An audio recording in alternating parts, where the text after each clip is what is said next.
हरे कृष्णा। आइए हम सब मिलकर प्रार्थना करें।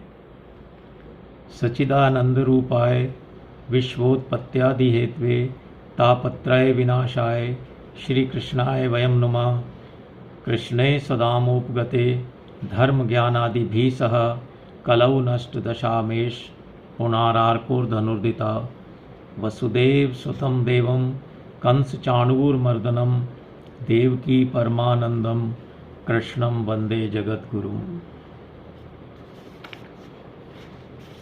आइए आज के इस श्रीमद् भगवत गीता के सेशन में हम प्रथम अध्याय के 7वें श्लोक से आरंभ कर रहे हैं। थोड़ा सा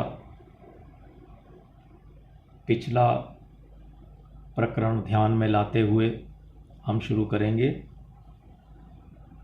द्रोणाचार्य के मन में पांडवों के प्रति द्वेष पैदा करने और युद्ध के लिए जोश दिलाने के लिए दुर्योधन ने पांडव सेना की विशेषता बताई थी। दुर्योधन के मन में विचार आया कि द्रोणाचार्य पांडवों के पक्षपाती हैं, अतः वे पांडव सेना की महत्ता सुनकर मेरे को यह कह सकते हैं कि जब पांडवों की सेना में इतनी विशेषताएं हैं तो तुम उनके साथ संधि क्यों नहीं कर लेते हो। ऐसा विचार आते ही दुर्योधन आगे के 3 श्लोकों में अपनी सेना की विशेषता बताने के लिए प्रकरण आरंभ कर रहे हैं। द्रोणाचार्य के सामने अपनी सेना की विशेषता बता रहे हैं। तो 7वां श्लोक जो कि इस प्रकार है। हे द्विजोतम, हमारे पक्ष में भी जो मुख्य हैं उन पर भी आप ध्यान दीजिए। आपको याद दिलाने के लिए मेरी सेना के जो नायक हैं उनको मैं कहता हूँ। आइए अब इस श्लोक की 7वें श्लोक की व्याख्या देखते हैं, विवेचना करते हैं, समझने की चेष्टा करते हैं इस श्लोक को। दुर्योधन द्रोणाचार्य से कहता है कि हे द्विज श्रेष्ठ, जैसे पांडवों की सेना में श्रेष्ठ महारथी हैं ऐसे ही हमारी सेना में भी बहुत से महारथी हैं, बहुत से विशेषता वाले योद्धा हैं। बल्कि उनकी सेना के महारथियों की अपेक्षा भी हमारी सेना में अधिक विशेषता रखने वाले योद्धा हैं, उनको भी आप समझ लीजिए।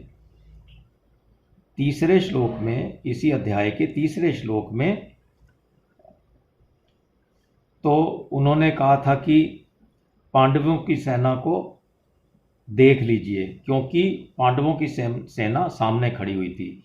और यहाँ ध्यान देने की बात कर रहे हैं क्योंकि उनकी सेना पीछे खड़ी हुई है, यानी कि पीठ की तरफ खड़ी हुई है। वो अपनी सेना के सबसे आगे खड़े हुए हैं, कौन? द्रोणाचार्य।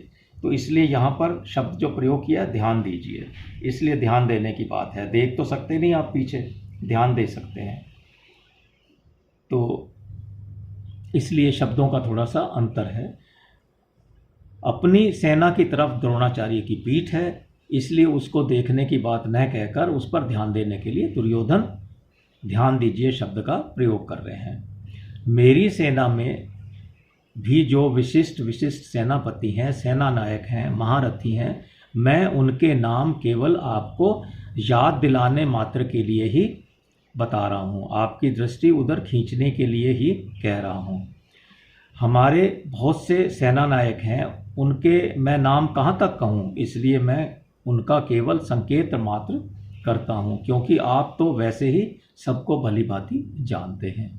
इस प्रकार इस श्लोक में दुर्योधन का ऐसा भाव प्रतीत होता है कि हमारा पक्ष भी किसी तरह से पांडवों के पक्ष से कमज़ोर नहीं है, बल्कि राजनीति के अनुसार शत्रु पक्ष चाहे कितना भी कमज़ोर हो, अपना पक्ष चाहे कितना भी सबल हो, ऐसी अवस्था में भी शत्रु पक्ष को कमज़ोर नहीं समझना चाहिए। अपने में उपेक्षा, उदासीनता आदि की भावना लेश मात्र भी नहीं आने देनी चाहिए। इसीलिए सावधानी के लिए मैंने उनकी सेना की बात कही थी। और अब मैं अपनी सेना की बात कर रहा हूँ। ऐसा दुर्योधन द्रोणाचार्य से जो कह रहे हैं उसके पीछे ऐसा भाव है उनका।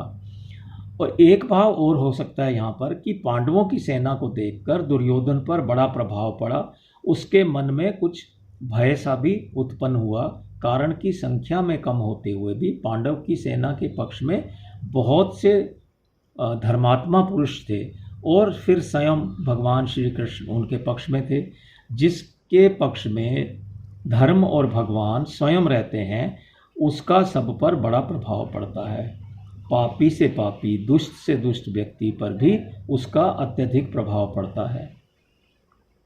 धर्म और भगवान नित्य हैं, इसलिए दुर्योधन पर पांडव सेना का बड़ा असर पड़ा, लेकिन उसके अंतःकरण में भौतिक बल का विश्वास बहुत अधिक होने के कारण वह दुर्योधन द्रोणाचार्य को विश्वास दिलाने के लिए कहता है कि हमारे पक्ष में जितनी विशेषता है उतनी विशेषता पांडव सेना में नहीं है, अतः हम उन पर आसानी से विजय प्राप्त कर सकते हैं। ऐसा दुर्योधन का भाव प्रतीत होता है। तो इस प्रकार 7वें श्लोक का हमने आशय समझने की चेष्टा की।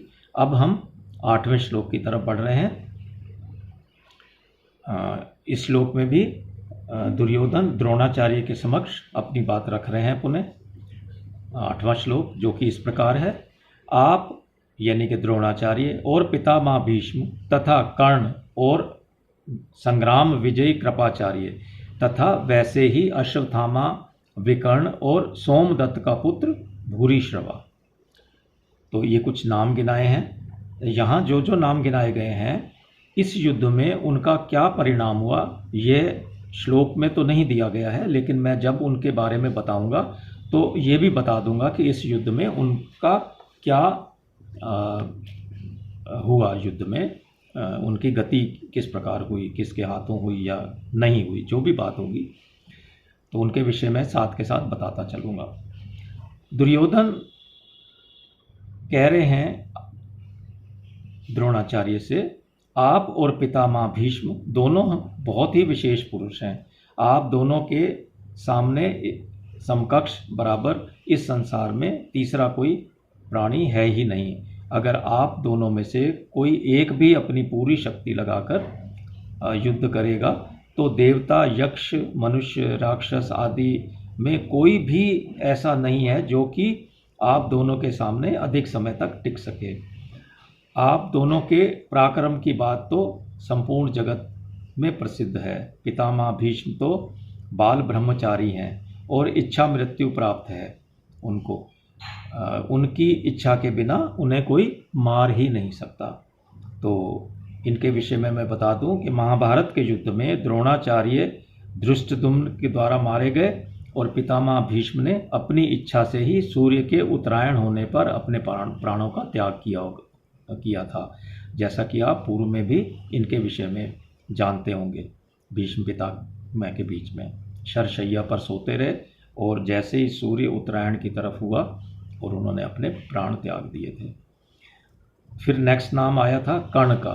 तो कर्ण तो बहुत शूरवीर हैं। मुझे तो ऐसा विश्वास है कि वह अकेला ही पांडव सेना पर विजय प्राप्त कर सकता है।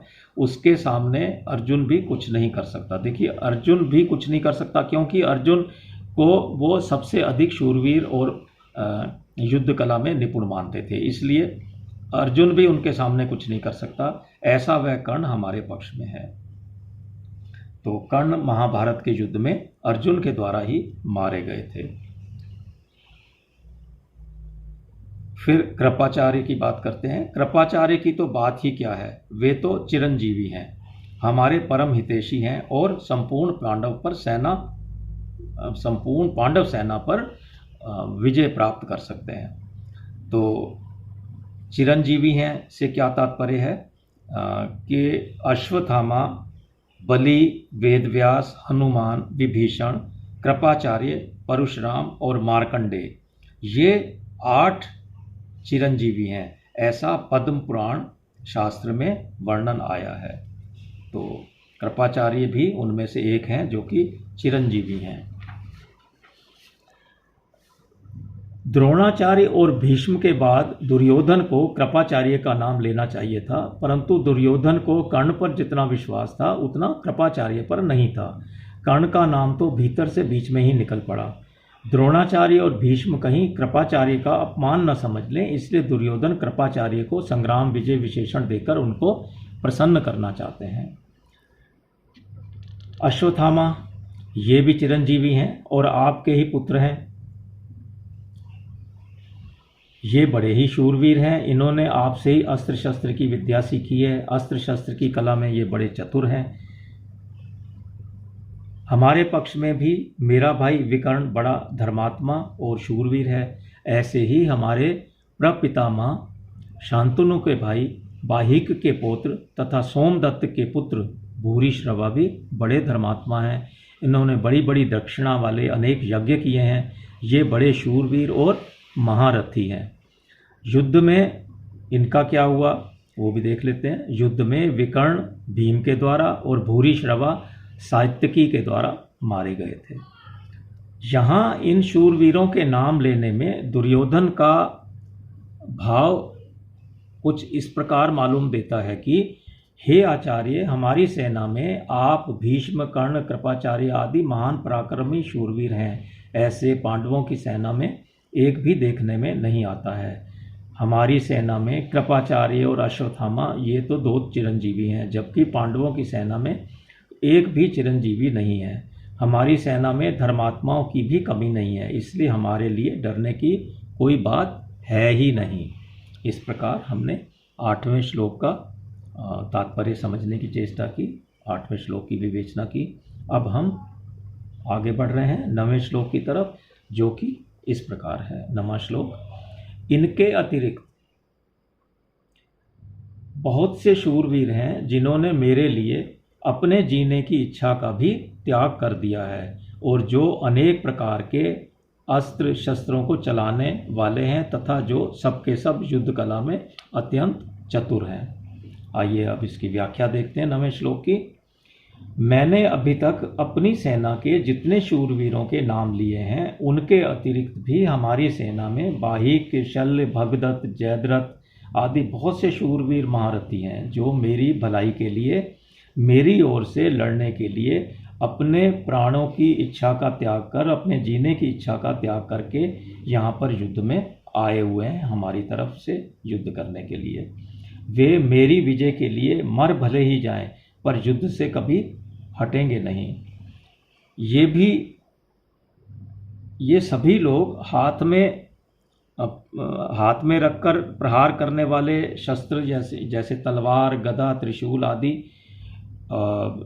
कई प्रकार के शास्त्रों की कला में निपुण हैं। कई प्रकार के शस्त्रों की कला में बहुत ही अधिक निपुण हैं और हाथ से फेंक कर प्रहार करने वाले बाण, तोमर, शक्ति आदि शस्त्रों की कला में भी बहुत अधिक निपुण हैं।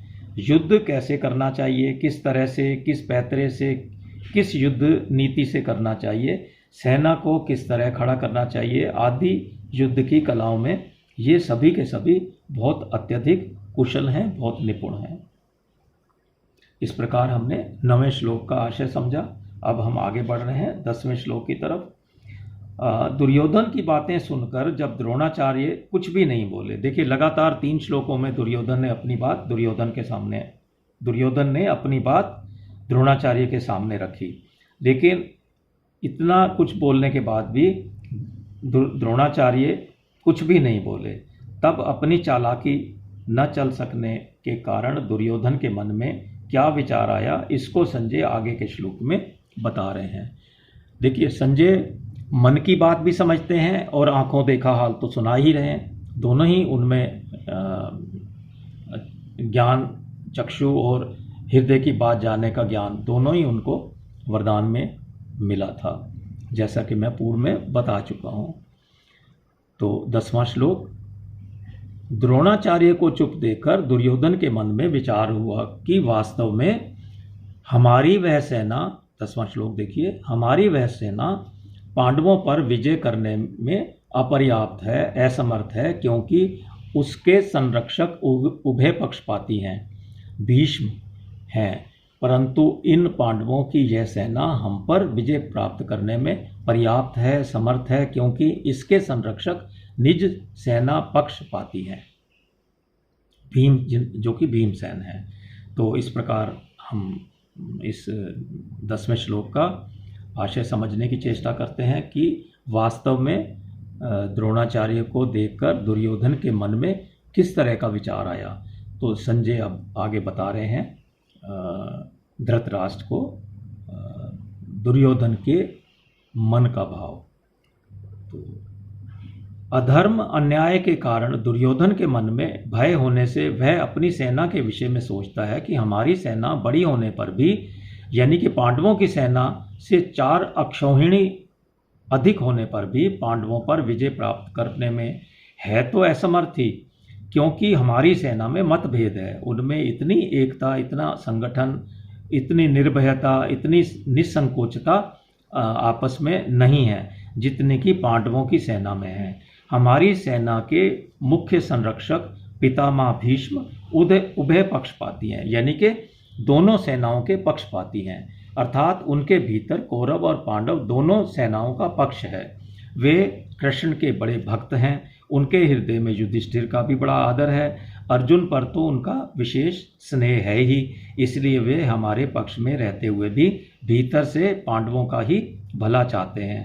वे ही भीष्म हमारी सेना के मुख्य सेनापति हैं।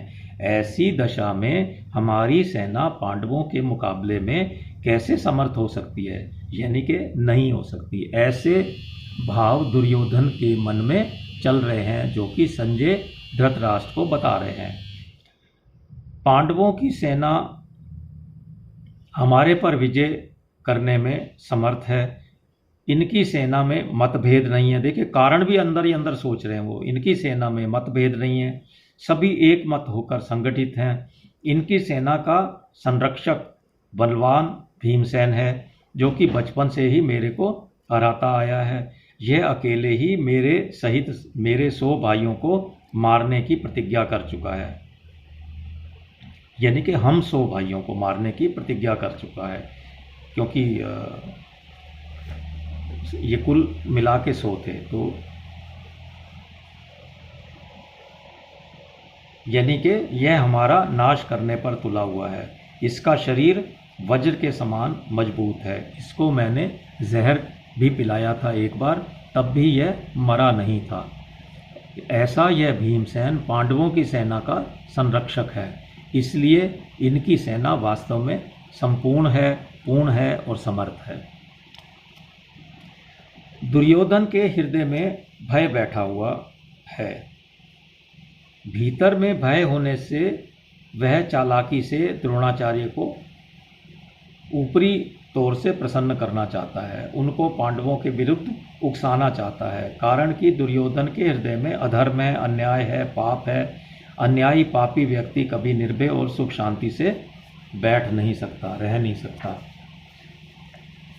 इस प्रकार हमने देखा कि अर्जुन ने अस्त्र शस्त्रों से सुसज्जित नारायणी सेना को छोड़कर निशस्त्र भगवान श्री कृष्ण को अपने पक्ष में करने का निर्णय लिया था, और दुर्योधन ने भगवान को छोड़कर उनकी नारायणी सेना को स्वीकार किया था। अर्जुन की दृष्टि भगवान पर थी और दुर्योधन की दृष्टि वैभव पर थी।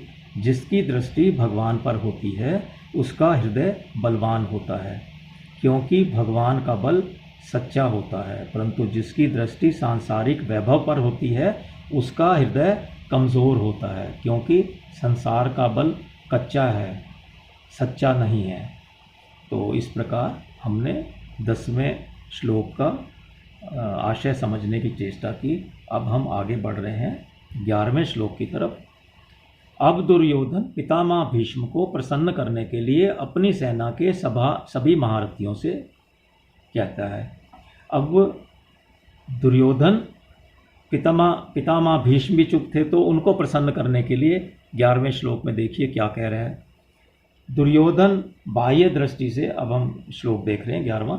दुर्योधन बाह्य दृष्टि से अपनी सेना के महारथियों से बोला, आप सब के सब लोग सभी मोर्चों पर अपनी अपनी जगह दृढ़ता से स्थित रहते हुए निश्चित रूप से पितामह भीष्म की ही चारों ओर से रक्षा करें।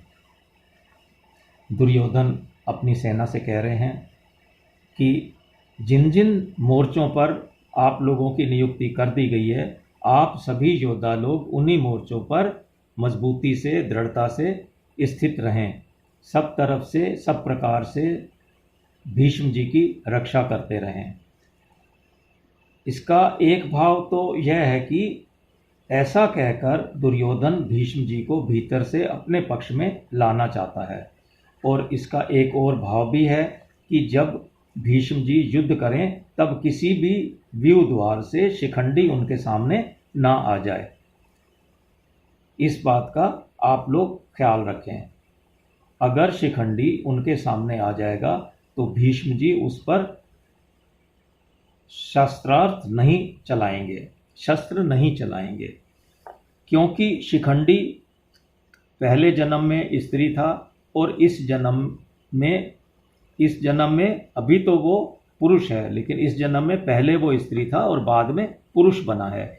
इसलिए भीष्म जी इसको स्त्री ही समझते हैं और उन्होंने स्त्रियों पर शस्त्र नहीं चलाने की प्रतिज्ञा कर रखी है। इसलिए वो शिखंडी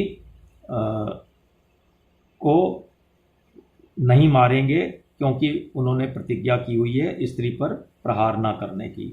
यह शिखंडी के बारे में बता देता हूँ थोड़ा सा मैं। यह शिखंडी शंकर जी के वरदान से भीष्म जी को मारने के लिए ही पैदा हुआ है। अतः जब शिखंडी से भीष्म जी की रक्षा हो जाएगी तो फिर वे सबको मार देंगे, जिससे निश्चित ही हमारी विजय हो जाएगी। इस प्रकार हमने 11वें श्लोक को समझने की चेष्टा की है। अब हम आगे बढ़ रहे हैं 12वें श्लोक की तरफ। द्रोणाचार्य के द्वारा इतना सब कुछ, दुर्योधन के इतना सब कुछ लगातार 3 श्लोकों में बोलने पर भी कोई प्रतिक्रिया नहीं हुई और इससे ऐसा लगा कि दुर्योधन का मानसिक उत्साह भंग हो गया है। तो यह सोचकर या यह देखकर भीष्म जी ने उसके प्रति स्नेह और सौहार्द की जो बात है वो संजय अगले श्लोक में 12वें श्लोक में प्रकट कर रहे हैं, बता रहे हैं। तो 12वां श्लोक इस प्रकार है। उस दुर्योधन के हृदय में हर्ष उत्पन्न करते हुए कौरवों में वृद्ध प्रभावशाली पितामह भीष्म ने सिंह के समान गरज कर जोर से शंख बजाया। देखिए, ये बात कौन किसको कह रहा है? ये बात संजय धृतराष्ट्र को बता रहे हैं, क्योंकि वो दोनों के हृदय की बात, सबके हृदय की बात भी जानते हैं। दुर्योधन के हृदय की बात ये जानी उन्होंने कि उनका मानसिक उत्साह भंग हो गया है, और भीष्म जी के अंदर उनके प्रति स्नेह और सौहार्द पैदा हुआ है और वो उसे प्रसन्न करने के लिए शंखनाद कर रहे हैं। आइए इसकी व्याख्या समझते हैं, शब्दों को थोड़ा सा विवेचना करते हैं, शब्दों की भी। संजय कह रहे हैं, यद्यपि दुर्योधन के हृदय में हर्ष होना शंख ध्वनि का कार्य है और शंख ध्वनि कारण भी है, इसलिए यहाँ शंख ध्वनि का वर्णन पहले और हर्ष होने का वर्णन बाद में होना चाहिए था। अर्थात यहाँ शंख बजाते हुए दुर्योधन को हर्षित किया, इस प्रकार कहा जाना चाहिए था, परंतु यहाँ ऐसा न कहकर यही कहा गया है कि दुर्योधन को हर्षित करते हुए भीष्म जी ने शंख बजाया। कारण कि ऐसा कहकर संजय यह भाव प्रकट कर रहे हैं कि पितामह भीष्म की शंख वादन क्रिया मात्र से अर्जुन के हृदय में हर्ष उत्पन्न हो ही जाएगा। भीष्म जी के इस प्रभाव को द्योतक करने के लिए ही संजय आगे जो शब्द प्रयोग में ला रहे हैं इसमें 12वें श्लोक में प्रतापवान यानी कि प्रभावशाली, ये भीष्म जी के लिए जो शब्द प्रयोग किया है। भीष्म जी के त्याग का बड़ा प्रभाव था। वे कनक कामनी के त्यागी थे, अर्थात उन्होंने राज्य भी स्वीकार नहीं किया था और विवाह भी नहीं किया था। भीष्म जी अस्त्र शस्त्र को चलाने में बड़े निपुण थे और शास्त्र के भी बड़े जानकार थे, बड़े ज्ञाता थे।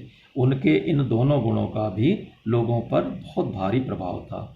जब अकेले भीष्म अपने भाई विचित्रवीर के लिए काशीराज की कन्याओं को स्वयंवर से हर कर ला रहे थे, तब वहाँ स्वयंवर के लिए इकट्ठे हुए सब क्षत्रिय उन पर टूट पड़े थे, लेकिन अकेले भीष्म जी ने उन सबको हरा दिया था। इतने पराक्रमी थे भीष्म जी।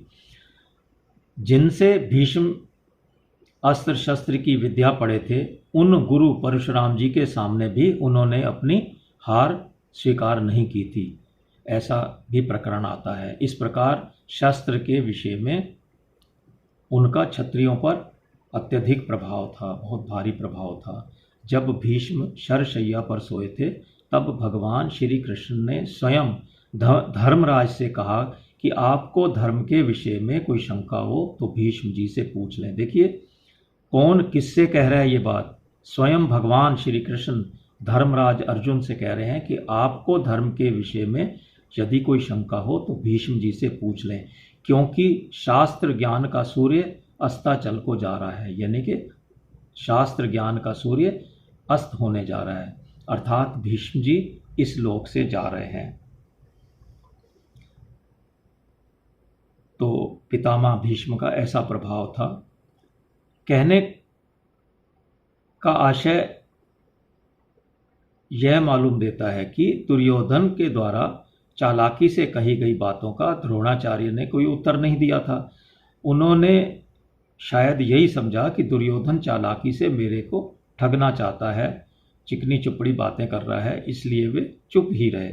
लेकिन पितामह यानी कि दादा होने के नाते भीष्म जी को दुर्योधन की चालाकी में उसका बचपना दिखाई दिया, इसलिए पितामह भीष्म द्रोणाचार्य के समान चुप न रहकर वात्सल्य भाव के कारण दुर्योधन को हर्षित करते हुए शंखनाद करते हैं। जैसे सिंह के गर्जना करने पर हाथी आदि बड़े बड़े पशु भी भयभीत हो जाते हैं, ऐसे ही गर्जना करने मात्र से सभी भयभीत हो जाएं और दुर्योधन प्रसन्न हो जाए इस बात से, इसी भाव से भीष्म जी ने सिंह के समान गरज कर जोर से शंख बजाया।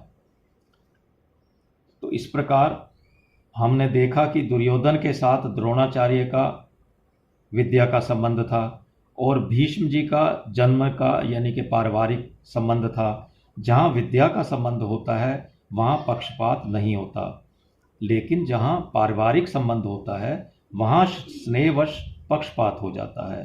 दुर्योधन के द्वारा चालाकी से कहे गए वचन सुनकर द्रोणाचार्य तो चुप रहे, जिससे दुर्योधन का मानसिक उत्साह भंग होता प्रतीत हुआ।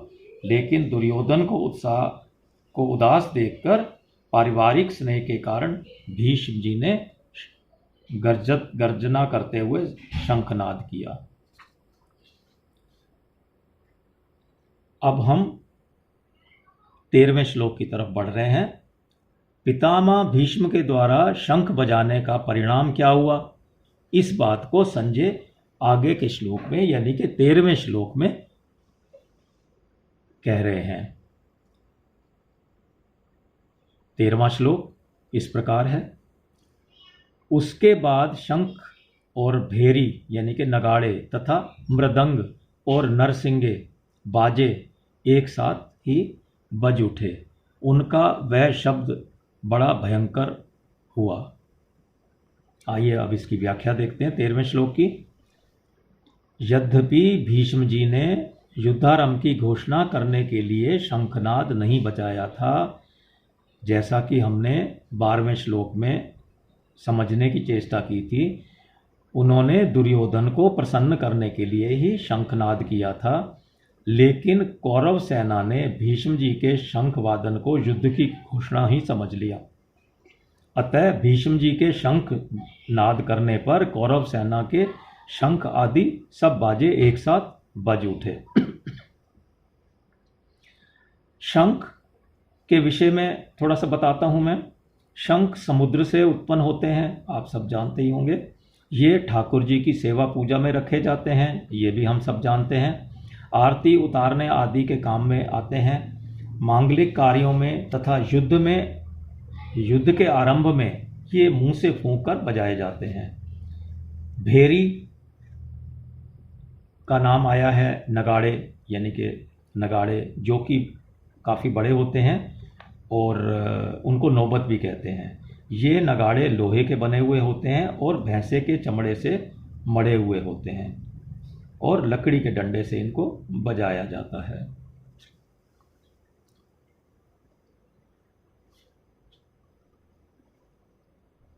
तथा लकड़ी के डंडे से इनको बजाया जाता है और ये मंदिरों में और राजाओं के किलों वगैरह में भी रखे जाते हैं। बाहर लोगों को का ध्यान आकर्षित करने के लिए इनको बजाया जाता है और मंदिर में भगवान की पूजा के समय इनको बजाया जाता है, आरती वगैरह के समय। ये मंदिरों में और राजाओं के किलों में रखे जाते हैं। उत्सव और मांगलिक कार्यों में ये विशेष रूप से बजाए जाते हैं। राजाओं के यहाँ ये रोज़ बजाए जाते हैं।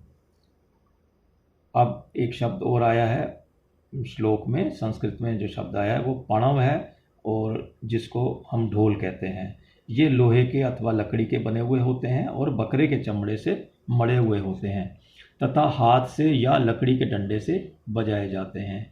ये आकार में ढोलकी की तरह होने पर भी ढोलकी से काफ़ी बड़े होते हैं। कार्य के आरंभ में ढोल को बजाना गणेश जी के पूजन के समान मांगलिक माना जाता है। आनक नाम मृदंग का है। एक शब्द आया है श्लोक में संस्कृत में आनक, जिसको मृदंग कहते हैं। इनको पखावज भी कहते हैं। आकार में ये लकड़ी की बनाई हुई ढोलकी के करीब करीब समान होते हैं। ये मिट्टी के बने हुए होते हैं और चमड़े से मढ़े हुए होते हैं तथा हाथ से बजाए जाते हैं। गोमुख यानी कि नरसिंगे, ये आकार में सांप की तरह टेढ़े मेढ़े होते हैं और इनका मुंह गाय की तरह होता है। ये मुंह से फूंक मारकर बजाए जाते हैं। कौरवों की सेना में उत्साह बहुत अधिक था, इसलिए पितामह भीष्म का शंख बजते ही कौरव सेना के सब बाजे अनायास ही बिना किसी विलंब एक साथ सबके सब बज उठे। उनके बजने में विलंब बिल्कुल भी नहीं हुआ तथा उनको बजाने में ऐसा लगता है कि कोई परिश्रम भी नहीं लगा किसी का। कौरव सेना के शंख आदि बाजों का शब्द इतना भयंकर हुआ, अर्थात उनकी आवाज़ बड़ी जोर से गूंज रही थी। इस प्रकार हमने 13वें श्लोक का आशय समझने की चेष्टा की, 13वें श्लोक की विवेचना की। आज का प्रकरण हम 13वें श्लोक तक ही रखते हैं। हरे कृष्णा।